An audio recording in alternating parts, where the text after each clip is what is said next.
요한이 잡힌 후 예수께서 갈릴리에 오셔서 하나님의 복음을 전파하여 이르시되 때가 찼고 하나님의 나라가 가까이 왔으니 회개하고 복음을 믿으라 하시다. 아멘. 오늘 본문에 보면 예수님께서 이제 30살이 되시고 이제 첫 사역을 하시는 모습이 담겨져 있습니다. 예수님께서 공생의 기간 동안에 3년 동안 사역을 하셨는데 굉장히 짧죠. 3년 동안 십자가에 못 박혀서 우리의 모두를 사하시기 전까지 사역을 3년 동안 하셨는데 그 첫 번째로 예수님께서 하신 일이 오늘 본문에 나와 있는 것처럼 요한이 이제 잡혀가자마자 예수님께서 사람들 앞에서 선포를 하십니다.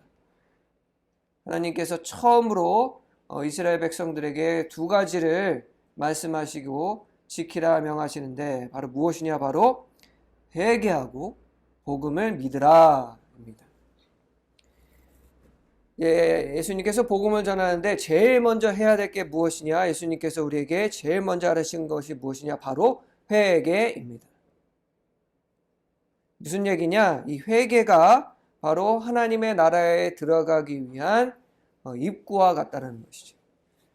무슨 얘기냐? 우리가 회개를 하지 않고서 복음을 받아들일 수는 없다라는 얘기입니다.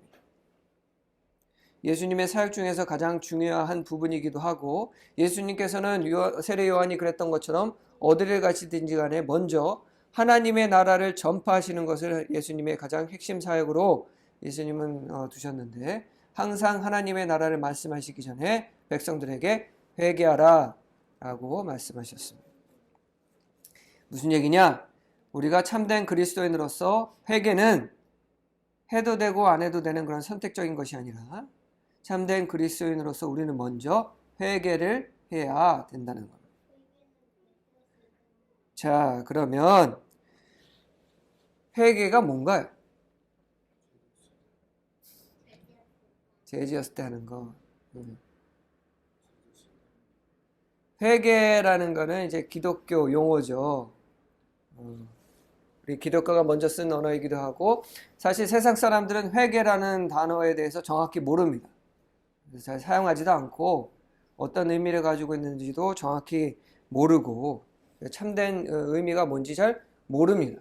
그런데 안타까운 건 그리스도인들도 이 회개의 의미를 정확하게 모른다는 사실이에요. 회개의 그 의미를 정확하게 이해하지를 못해서 회개를 잘못 사용하는 경우, 그 회개를 그 비슷한 그런 어떤 행위랑 이제 헷갈려하는 분들이 상당히 많아서요. 대부분의 사람들이 회개랑 뉘우침, 죄를 뉘우치고 하나님께 용서를 구하는 거랑 회개랑 동일시 여기는 경우가 굉장히 많습니다. 근데 이건 오해예요. 하나님 앞에 용서를 구하는 것, 죄를 뉘우치는 것은 회개의 한 부분이지 회개가 하나님 앞에 뉘우치고 죄를 고백하고 용서를 받는 것만이 회개는 절대로 아닙니다. 대부분의 그리스도인들이 아까 말하는 것처럼 죄를 지었을 때 하는 것 회개 맞는데 부분적으로만 맞다는 얘기예요. 회개는 단순히 우리의 죄를 고백하고 하나님께서 우리의 죄를 사해 주셔서 죄를 용서받았네, 마음이 평안하다, 이게 회개가 아닙니다. 얘는 회개의 한 부분이고 과정일 뿐이지 만약에 회개를 그것만이라고 알고 있다면 죄송하지만 회개를 잘못 이해하고 계신 거예요. 그냥 하나님 앞에 죄를 고백하고 용서받는 것만으로 우리가 천국의 입구에 갈 수는 없습니다.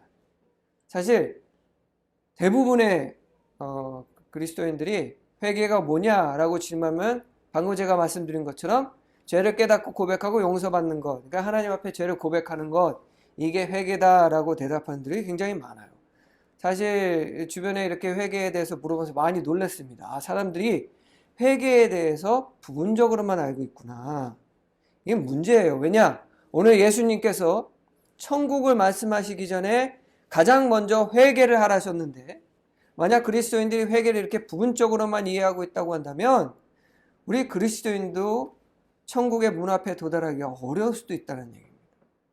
그래서 우리가 회개를 제대로 이해할 수가 있어야 돼요. 하나님의 나라에 우리가 온전하게 가기 위해서, 우리가 참된 그리스도인이 되기 위해서는 회개를 정확하게 이해하고, 우리가 참된 회개를 했는가, 우리가 참된 회개를 이해하고 있는가를 아는 것이 굉장히 중요합니다. 오늘 우리가 2월 첫째 주로서 성만찬을 우리가 이제 하게 되겠는데, 성만찬을 하는 이유도 뭘까요? 예수님께서 우리를 구원하시기 위하여 십자가에 못 박히신 그 거룩한 그 예수님의 구원 역사를 기리기 위해서 우리가 성만찬을 드리는데, 성만찬을 드리러 나올 때에 우리가 요새는 공견하게 이제 강조는 하지 않지만, 항상 성만찬을 하기 전에는 우리가 온전한 모습으로, 깨끗한 모습으로 나와야 합니다.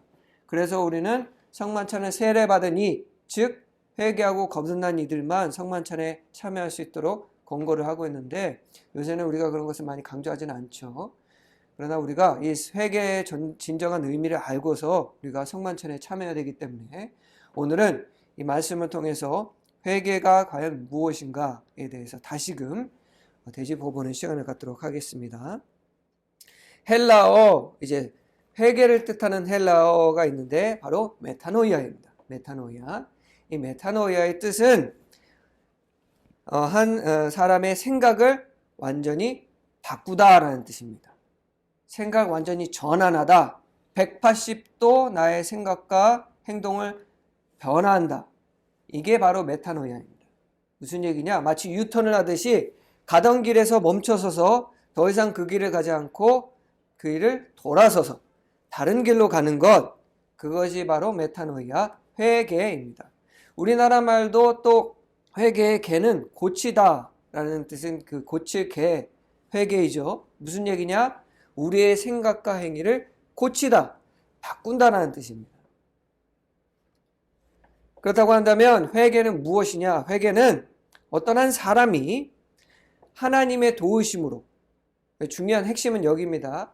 우리의 힘으로가 아니라 하나님의 도우심으로, 즉 성령님의 도우심으로 자신의 생각과 행동이 잘못된 것인 것을, 그 죄라는 것을 깨닫고 그 행위를 하나님 앞에 고하고 자신의 그 행위를 아무렇지 않게 행했던 그 오래된 삶에서 되돌아서는 것, 새로운 삶을 사는 것을 회개라고 한다는 것입니다. 잘 들어요.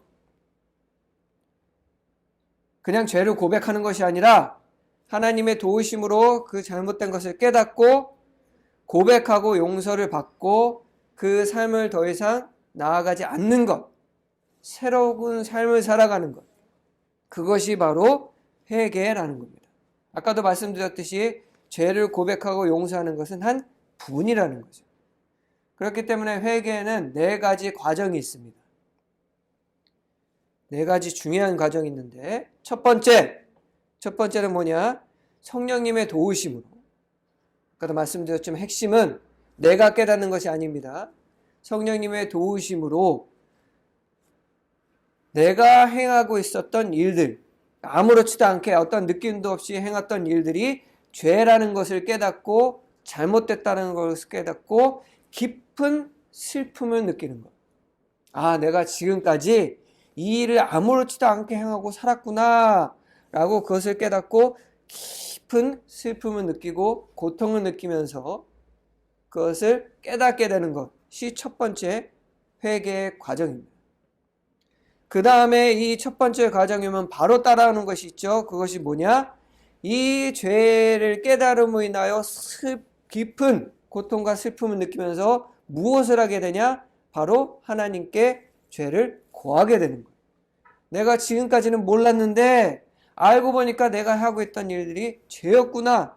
하나님 용서해 주세요 라고 고백하는 것이 두 번째 단계입니다. 그리고 세 번째 단계, 그럼 당연히 뭐가 되겠어요? 하나님 앞에 진심으로 죄를 고백하면 자비로우신 하나님께서 그 진심을 들으시고 어떻게 합니까? 바로 우리의 죄를 용서해 주시는 것. 이게 바로 세 번째입니다. 우리가 죄를 용서받을 때 우리는 뭘 느끼죠? 그 죄를 진 거에 대해서 슬퍼하다가 용서받는 순간 우리는 마음에 기쁨을 누리고 안도의 그런 느낌을 받게 되죠. 그러면 어떻게 되냐? 그때부터 그 죄를 짓지 않기로 결단하게 됩니다. 그게 바로 세 번째. 대부분의 사람들이 딱 여기까지가 회개라고 생각을 해요. 대부분의 그리스도인들이. 그런데 죄송하지만 아직 끝이 아닙니다. 아까도 말씀드렸듯이 메타노니아는 생각을 바꾸는 것, 다른 길을 걷는 것이라고 말씀드렸습니다. 그럼 마지막 단계가 있어요. 내가 그 죄를 깨닫고 하나님 앞에 구하고 용서받은 후에는 바로 네 번째는 뭐냐? 더 이상 그 죄를 짓는 삶을 살지 않는 것. 그 상태를 유지하는 것이 바로 네 번째 가장 중요한 회개의 완성 단계입니다. 그래서 더 이상 행했던 그 죄를 짓지 않게 해서 노력하고 그 죄를 지려고 할 때마다 하나님의 선하심을 기억하고 하나님의 성스러우신 그 용서, 나에게 주신 그 은혜를 기억하고 그러한 삶을 살지 않는 것, 다시는 그 삶으로 돌아가지 않는 것, 그것이 바로 회개입니다. 가만히 생각해 보십시오. 그럼 대부분의 그리스도인들이 온전한 회개의 삶을 살지 못하고 있다는 뜻이겠죠. 그 다음 무슨 얘기냐? 회개라는 것은 우리 많은 그리스도인들 또는 일반인들, 어느 정도 교회에 대해서 아는 사람들이 오해하는 것처럼 그저 죄를 고백하고 하나님 앞에 용서받아서 마음이 평안해지는 것, 이게 회개가 아니라 오늘 메타노니아, 헬라에서 뜻하는 바처럼 우리가 그 죄를 용서받고 새로운 삶을 사는 것, 그게 바로 회개라는 겁니다. 내가 그 고백했던 용서받았던 죄하고는 전혀 상관없는 삶을 사는 것, 그것이 바로 회개라는 거죠. 예를 들면 어떤 사람이 이제 있었는데 남 얘기하는 걸 굉장히 좋아하는 사람이 있었어요. 그 뒤에서 이렇게 남 얘기하고 남의 소문을 퍼뜨리는 것 좋아하는 한 사람이 있었습니다. 근데 이 남 얘기하고 좋아하고 소문 퍼뜨리기 좋아하는 이 사람이 어느 날 이제 예배 가서 똑같은 날이죠. 그냥 아무렇지도 않게 예배드리고 찬양하고 설교를 듣다가 갑자기 문득 성령의 역사하심으로 본인이 남 얘기하고 다니고 소문을 퍼뜨렸다고 다녔던 것, 재밌어서 아무렇지도 않게 하고 했었던 그 행동이 갑자기 마음속에 감동해서 죄라는 걸 깨닫게 되는 거예요. 왜? 내가 남 얘기를 함으로써 그 대상이 됐던 사람도 상처받는 것뿐만 아니라 나와 같이 그 사람에 대해서 욕하고 소문을 퍼뜨리는 것을 듣고 그 소문을 전달했던 사람도 죄를 짓게 만드는, 예수님께서 하나님께서 가장 싫어하는 남으로 하여금 죄를 짓게 하는 것을 자신이 얼마나 죄인지 모르고 살았는지를 순간 깨닫는 거예요. 그리고는 그 순간 예배드리다가 펑펑 울면서 하나님께 고백합니다. 제가 지금까지는 몰랐는데 이렇게 남 얘기를 하고 소문을 퍼뜨리는 것이 얼마나 영혼을 상하게 하는 짓인지, 또 나와 함께 그 말을 했던 사람들까지도 죄짓게 하는 것인지 깨달았습니다. 하나님 용서해 주십시오 라고 깊게 기도를 하는 거예요. 눈물을 흘리면서. 그러자 하나님께서 그 기도를 들으시고 용서를 해주시자 그 마음이 평안해지는 겁니다. 그리고 교회 문 밖을 나갔어요. 자, 거기까지 하면 회개가 아니죠. 대부분의 그리스도인들이 거기서 멈춰요. 그런데 이 사람이 밖으로 교회에 나가자마자 어떻게 했냐? 자기가 소문을 퍼뜨리고 또 뒷얘기를 했던 사람을 찾아가서 사실은 그 소문 내가 퍼뜨린 거다, 미안하다라고 하나님뿐만이 아니라 그 대상에게도 용서를 구합니다. 물론 다 용서를 안 해줄 수는 있어요. 실제로 용서를 못 받을 수도 있습니다. 그러나 가서 그 용서를 구하고 그 용서를 구한 것이 진심이 되기 위해서 다시금 어떤 일이 있어도 남 얘기를 하거나 또 소문을 퍼뜨리는 행위를 하지로 않기로 결단하고 실제로 그런 삶을 살게 됩니다. 자, 그게 바로 회개라는 거예요. 그 과정이 없으면 죄송하지만 우리는 회개를 한 게 아니에요. 하나님한테 용서를 받는 것은 누구나 다 할 수 있습니다. 하나님께서는 자비로우신 분이기 때문에. 하지만 참된 회개는 거기서 멈추지 않는 것이라는 거죠. 그게 바로 회개라는 겁니다. 성경에서 그럼 우리가 이런 삶은 어떤 삶이냐 정확하게 보여주는 한 분이 계시는데 우리가 잘 알고 있는 사도 바울이죠. 사실 이 사도 바울이 아니었다고 한다면 우리는 교회 다닐 수가 없습니다. 이스라엘 백성들은 사실 교회는 하나면 돼 라고 생각했습니다. 바로 예루살렘에 있는 교회. 왜냐? 이스라엘 백성들에게 성전은 하나뿐이었거든요. 그래서 초대교회도 예루살렘 교회가 중심이었는데 아시아 지역과 여러 지역에 선교를 가셔서 이방인들에게도 복음을 전하신 13번째 사도가 되신 분이 바로 사도 바울이십니다. 근데 사실 사도 바울은 그 복음을 전하는 위대한 사도가 되기 전에는 사울이라는 사람이었죠. 사도 바울은 본래 사울이었고, 사도 바울은 본래 사울이라는 이름으로서 유력한 가문에서 태어난, 성서에서 되게 잘 알고 있는 바리새 지파의 많은 성서에 대해서, 그리고 또 이스라엘 전통에 대해서 배운 아주 대단한 사람이었습니다.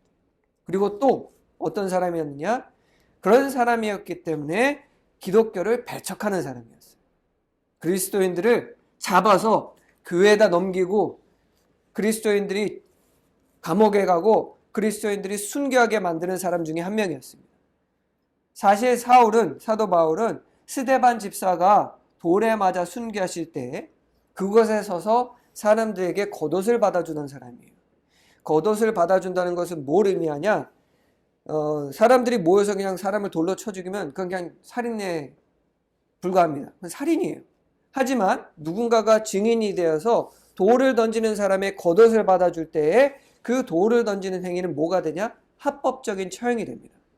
그래서 사도 바울은 본인이 율법에 대해서 잘 아는 사람이고 법에 대해서 잘 아는 사람이기 때문에 그 겉옷을 다 받아줌으로써 자기가 증인이 되고 스데반 집사를 돌로 쳐 죽이는 그 행위가 합법적으로 만든 사람, 그 사건의 핵심의 인물이 되는 사람이 바로 사울, 즉 사도 바울이었어요. 그래서 그때 당시 기독교인들에게는 굉장히 유명했습니다. 아주 무서운 의미로.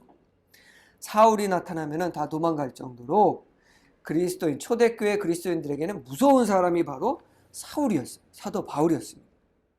자, 그런데 그런 사람이 이 다메섹으로 갈 때 이제 어떤 생각이 들었냐? 내가 이 하나님을 모욕하는 이 그리스도인들을 더 효율적으로 잡아들여야겠다. 그래서 교회에 가서 공문을 받아서 각각 도시와 마을로 가서 그리스도인들을 다 착출해내야겠다. 다 잡아들여야겠다. 그래서 교회에 공문을 받아서 이제 처음으로 다메섹으로 가는 길에 누구를 만나게 되냐? 바로 예수님을 만나게 되죠. 사실 우리가 살면서 예수님 만난 사람들 거의 없습니다. 몇 명이나 돼요. 예수님께서 직접 나타나셔가지고 말씀을 들려주신 분? 성경에 기록된 인물 중에 딱 한 명밖에 없습니다. 누구냐? 바로 사도 바울이에요. 직접적으로 나타나셔서 음성을 들으셔요. 그때 당시 학교에 있었던 사람들은 다 못 보고 못 들었지만 사도 바울은 예수님께서 직접 나타나셔서 눈이 멀었어요. 자, 예수님을 직접 만나신 후에 사도 바울은 무려 3일 동안이나 먹지도 않고 마시지도 않고 회개 기도했습니다. 그럴 수밖에 없는 게 자신이 얼마나 수많은 그리스도인들을 잡아 가뒀고 또 순교하게 만들었어요. 그래서 사도 바울은 디모데전서에서 그런 말도 했죠. 내가 죄인 중에 괴수니라. 진짜 내가 괴물이다. 내가 그런 사람이었다. 사람들을 아무렇지 않게 하나님을 참으로 믿는 사람들을 하나님을 모욕한다고 잘못 알고 그게 죄인지도 모르고 사람들을 잡아넘기는 그런 괴물과 같은 존재였다. 자신이 그랬다는 것을 깨닫고 장장 3일 동안이나 울면서 먹지도 않고 마시지 않고 회개를 했다는 거죠. 자, 그때 아나니아에게 하나님이 나타나셔서 성령님께서 말씀하십니다. 자, 가서 사울이라는 친구 있는데 가서 사도로 세워라. 아나니아는 깜짝 놀랐겠죠. 그래서 반문합니다. 아니, 제가 아는 그 사울 맞나요? 저희 그리스도인들 그렇게 박해하고 많은 사람들 순교하게 했고 스데반 집사까지도 순교하는 그때에 나서서 증인이 됐던 그 사울 말씀하시는 거 맞습니까? 의아하죠. 그래서 사실 아나니아가 다메섹에 가면서 고민이 많았을 거예요. 이거 가면 나까지 잡히는 거 아닌가? 아니면 이 사람이 더 효과적으로 우리 그리스도인들을 잡아 넣으려고 배정한 것처럼 속이는 거 아닌가? 그런 의구심을 품고 갔을 겁니다. 그러나 사도 바울을 만나는 순간 그 모든 의심과 의구심이 다 사라졌겠죠. 왜냐? 아나니아가 만난 사도 바울, 즉 사울은 완전히 다른 사람이었어요. 3일 동안 하나님 앞에 깊이 회개를 하고 너무나도 달라져서 알아보지 못할 정도로. 그리고는 삶이 어느 정도 바뀌었느냐? 이건 180도 변한 정도가 아니라 완전히 다른 사람이 돼서 아나니아가 와서 안수기도 하고 눈이 떠지자마자 그 길로 회당에 달려가서 무엇을 했냐? 바로 예수 그리스도를 전했다는 거예요.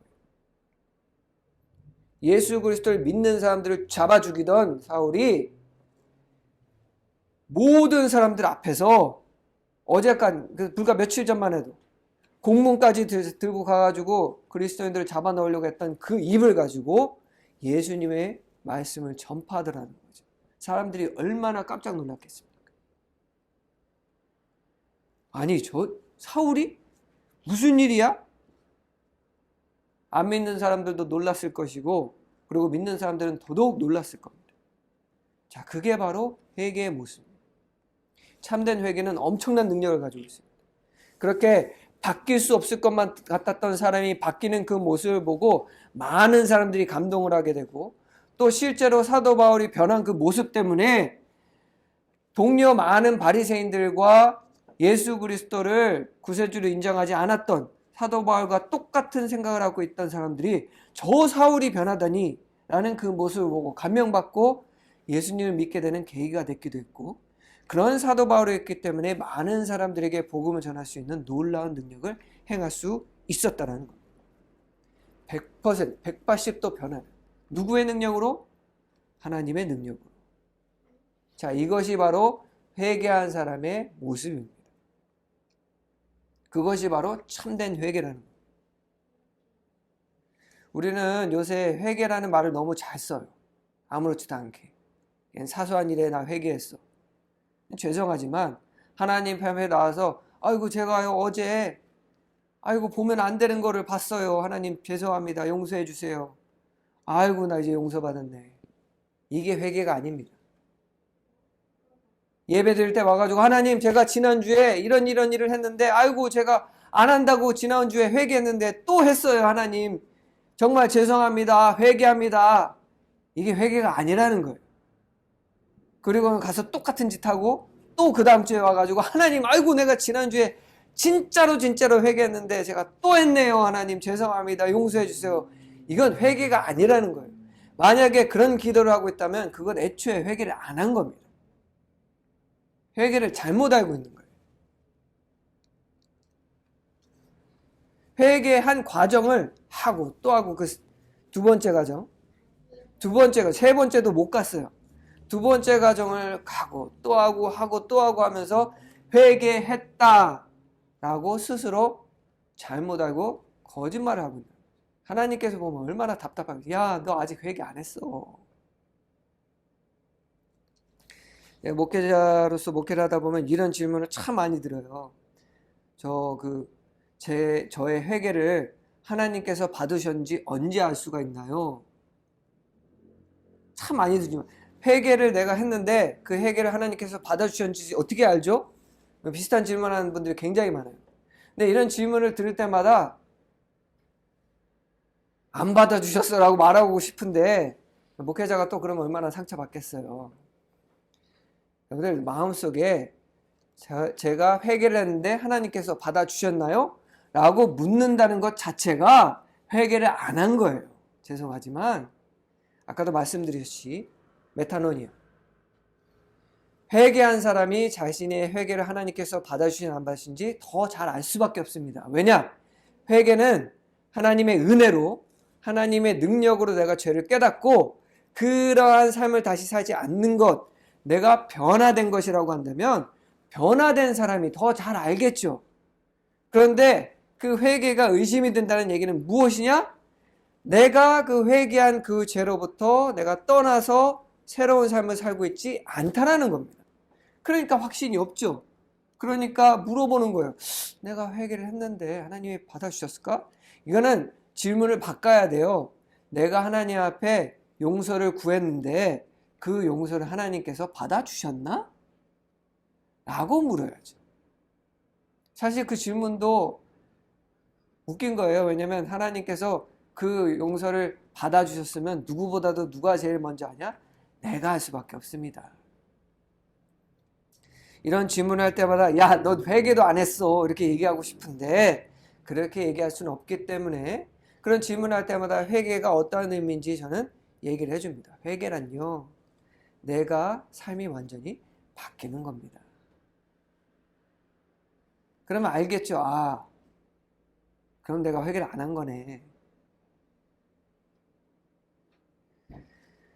우리가 참된 그리스도인이 되기 위해서는 참된 회개를 할 수 있어야 됩니다. 회개는요, 이게 뿅 하고 이루어지는 무슨 이례적인 그런 이벤트가 아닙니다. 회개는 내가 삶에 거쳐서 계속 이루어 나가는 거예요.